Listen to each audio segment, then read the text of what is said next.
ساجد آپ وہاں پہ کریش سائٹ پہ پہنچے, وہاں پہ آپ نے کیا دیکھا, کیا حالات تھے؟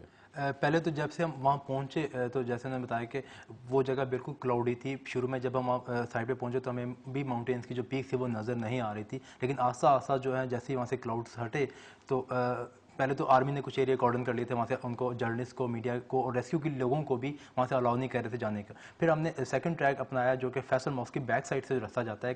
ایک اور ٹریک ہے جو کہ پہلے پرانے مرگل ہلس کے بیک سائڈ پہ کوئی ولیج ہے وہاں تک جاتا ہے. اس ٹریک کے ذریعے ہم گئے, پھر آگے سے کلائمبنگ کر کے وہاں پہنچے. بارش بھی ہو رہی تھی اس وقفے سے, اور وہ سارا جو ایریا تھا مڈ سے بھیگ چکا تھا, وہاں پہ کیچڑ بھی تھا اور وہاں پہ پہنچنا ایک بہت مشکل مرحلہ تھا. اور ریسکیو کو وہاں پہ جب ہم نے جا کے دیکھا وہاں پہ ریسکیو کچھ لوگ پہنچ چکے تھے, اور ان میں ریسکیو 1122 اور سی ڈی اے کے علاوہ جو ہمارے کالجز ہیں اسلام آباد کے, ان کی ایک اسٹوڈنٹس کی بڑی بالکل وہ یہ سارے ریسکیو ایفرٹس ہو رہے تھے. ساجد وہاں پہ سائٹ پہ آپ نے کیا دیکھا کہ کیا حالات تھے؟ سائٹ پہ تقریباً جو پلان تھا اس میں جو اس کے پارٹس وہاں پہ تھے ان میں وقفے سے آگ لگ رہی تھی, اور جو وہاں پہ جنگل تھا ان کے جو درخت تھے وہ بھی تقریباً جل چکے تھے, اور جو جس ماؤنٹین سے وہ ٹکرایا ہے پہاڑ وہ سارے ماؤنٹینس ایک سائڈ سے جو ہے وہ بلیک ہو چکی تھی. شاید وہاں پہ جب اس کا فیول جلا ہے اس کے بعد وہ سارے ایریا جو جل چکا تھا. اس کے بعد ریسکیو کے جو لوگ تھے, جو ٹیمیں تھیں, وہ یہ کر رہی تھیں کہ وہاں پہ جو باڈیز تھی ان کی کوشش تھی کہ زیادہ سے زیادہ باڈیز کو وہاں سے ریکور کیا جائے. ان کا یہ تھا اس وقت تک جب تک ہم وہاں پہ رہے تقریباً 100 کے قریب جو ہیں وہ باڈیز انہوں نے وہاں سے ریکور کر لیں, لیکن اس کے دوران ان کو بہت زیادہ مشکلات جو ہیں ریسکیو کی ٹیموں کو. مشکلات کس قسم کی تھیں ان کو؟ ایک تو وہ لوکیشن ایسی تھی کہ وہاں پر سٹے کرنا بہت مشکل تھا, کیونکہ وہ بالکل ایک سٹیپ کی سلوپ تھی جہاں پہ پلان ٹکرایا, تو وہاں پہ ریسکیو کے لوگوں کا خود وہاں پہ کھڑا ہونا اور وہاں پہ آپریشن کرنا بہت مشکل تھا. لیکن جو چیز وہاں پہ میں نے آبزرو کی کہ وہاں پہ ریسکیو کے لوگوں کے پاس اکوپمنٹس نہیں تھا, یعنی کہ وہاں پر اگر ملبہ وہاں پہ وقفے سے جا کے مختلف پارٹس میں آگ لگ رہی تھی تو ان کے پاس ایسے اکوپمنٹ نہیں تھے کہ فوراً سے ان آگ کو بچایا جا سکے. اس وجہ سے ایک تو بارش کا انتظار کیا جاتا, بارش ہوتی تھی یا پھر ڈنڈوں کے ساتھ اس سے وہ آگ کو فوری طور پہ بجھاتے تھے. ایک تو جنگل تھا, درخت تھے, تو کچھ ایسا ایشو تھا کہ وہاں پر ایک تو ریسکیو کے لوگوں کے لیے خود مسئلہ بنا ہوا تھا کہ وہ کیسے وہاں پہ کھڑے ہوں, بارش کی وجہ سے سلپیج بھی ہو رہی تھی. لیکن اس کی اگر ڈگنگ کرنا چاہتے تھے کہ اگر وہاں سے اگر کسی جہاز کا جو ٹکڑا ہے اس کو ہٹایا جائے, ہٹا کے نیچے سے اگر کوئی سروائیور آ سکتا ہے اس کو نکالا جائے, تو وہ اکوپمنٹ نہیں تھے. وہاں پہ درخت کٹنا چاہ رہے تھے کیونکہ درختوں کی وجہ سے وہ چیز کافی اس میں جو پارٹ تھے وہ درختوں میں پھنس چکے تھے. تو شروع میں درخت کاٹنے کے لیے کوئی اکوپمنٹس نہیں تھے, تو اس طرح سے آگ بجھانے کے لیے, ڈگنگ کرنے کے لیے, درخت کاٹنے کے لیے, اور پھر سب سے بڑی بات ہے کچھ کفن کی بھی وہاں پہ اس وقت کمی تھی.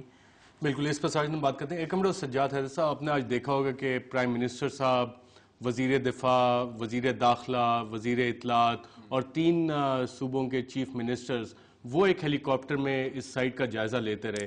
ایک اگر پور ویزیبلٹی کی وجہ سے, ڈیو ٹو تھک کلاؤڈز, پور ویدر کی وجہ سے ایک جہاز کریش کر چکا ہے, ریسکیو ایفرٹس وہاں پہ ہو رہے ہیں, تو یہ کتنا عقل مندانہ قسم کا کام ہے کہ ایک اور ہیلی کاپٹر کو آپ انگیج کر کے اس طرح کا آپ ہوائی جائزہ لیں, اور ریسکیو ایفرٹس اس سے امپیکٹ ہوتے ہیں یا نہیں؟ میں حیران ہوں کہ آپ پہ سوال پوچھتے کیوں ہیں, کیونکہ یہاں کا یہ پولیٹیکل پرسنالٹی کا کیریکٹر ہی یہ, ہر چیز میں یہ پولیٹیکل مائلیج لینا چاہتے ہیں. ان کا وہاں جانا یا جانا, اس کا فائدہ تو میں سمجھتا نہیں ہوں, لیکن اس کا نقصان بہت ہے, کیونکہ جو باقی آپریشن ہوتا ہے وہ امپیڈ ہو جاتا ہے, وہ رک جاتا ہے. جہاں کہیں بھی ایک حادثہ ہوا ہوتا ہے, ان لوگوں کو جانے کا صرف ایک مقصد ہوتا ہے کہ لوگ دیکھیں کہ ہم یہ کتنے بہادر ہیں کہ ہم جا کے دیکھ رہے ہیں, اور اس کے علاوہ کا کوئی میں سمجھتا ہوں ان کو کوئی ہمدردی. بالکل اس وقت میں خود بھی وہاں پہ موجود تھا, جس سے تھوڑی دیر بعد پرائم منسٹر صاحب اور باقی سب یہ لوگ ہوائی جائزہ لے رہے تھے, اور کچھ آرمی والوں سے بات ہوئی, تو اس وقت جو ایفرٹس تھے, ریلیف ایفرٹس, تھوڑی دیر کے لیے بلاک ہو گئے. لیکن ایک اور اہم سوال یہاں پہ کمرو سجاد صاحب, ریلیف آپریشن, ہیلی کاپٹرز کی فلائٹ اس وقت رک گئی تھی اس فلائٹ کی وجہ سے. ایک اور اس میں جو اہم سوال اٹھتا ہے کہ صدر صاحب آج ملک میں موجود نہیں تھے. پاکستان ایک نیوکلیر ملک ہے, جس کا مطلب ہے کہ پرائم منسٹر صاحب would have been in charge of your nuclear command and control system. خدا نہ خواستہ اگر کوئی حادثہ ہو جاتا تو کیا ہوتا؟ یہ اچھا سوال ہے آپ کا, اس کا جواب میں کاش دے سکوں, لیکن I think you would censor it. کہ شکر اللہ کا کہ یہ جو نیوکلیئر کمانڈ ہے وہ اکیڈیمکلی ان کے پاس ہے, لیکن وہ میرے خیال میں کمپیٹنٹ لوگوں کے پاس ہے, اور وہ ان لوگوں کے پاس لیکن یہ ہے کہ ان لوگوں کو کچھ ہوتا نہیں ہے. آپ دیکھ لیں ہماری پاکستان کی قسمت، ان لوگوں کو کچھ نہیں، غریبوں کو ہی ایک پڑھاتا کمرہ ہے. سجاد صاحب، یہاں پہ ہم ایک چھوٹا سا وقفہ لیں گے اور وقفے سے جب واپس آئیں گے تو ایئر بلو کے کریش پہ مزید گفتگو کریں گے. ہمارے ساتھ رہیے.